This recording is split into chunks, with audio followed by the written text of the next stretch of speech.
Have you recently discovered that your position has been eliminated?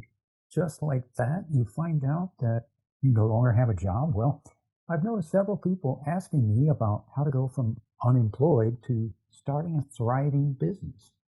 I spoke with someone recently who once thought that losing a job was the worst thing that ever happened to him.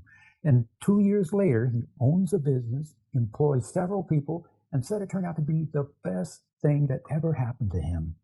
If you have had your job eliminated, I want to start by saying something that is important, and that is your value as a human being was never determined by a job title. A lot of talented, intelligent, hardworking people are finding themselves in this situation right now, and it's easy to feel uncertain about what comes next. When someone threatens our sense of security, our minds naturally go into survival mode. And that's why many people feel overwhelmed, stressed, or unable to think clearly after receiving difficult news.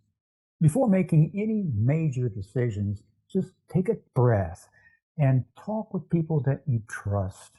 Give yourself permission to think strategically instead of reacting emotionally. And then start looking at the opportunities in front of you. One trend I'm seeing is that many people aren't rushing to find another employer.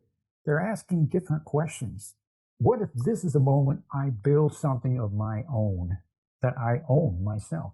Maybe it's a business based on skills you've developed over the years, or maybe it's buying an existing business with a proven track record.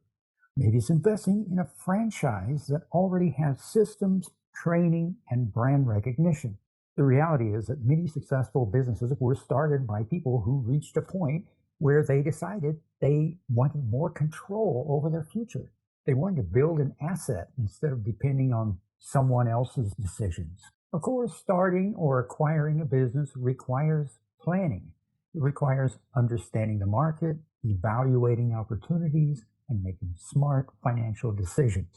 One of the biggest questions people ask is, how do I get the capital to make it happen? There are funding options available today that many people don't realize exist. Depending on qualifications that could include startup funding, business lines of credit, business acquisition financing, or leveraging existing assets strategically to create capital for a new venture. The key is understanding your options before making a move. If you're exploring business ownership, buying a franchise, acquiring an existing business, or simply trying to determine what your next chapter of life looks like, I'd be happy to start a conversation. Sometimes one conversation can help you see possibilities that aren't obvious when you're looking through the lens of uncertainty. A job ending doesn't have to be the end of the story. For some people, it's the beginning of the business they've always wanted to build.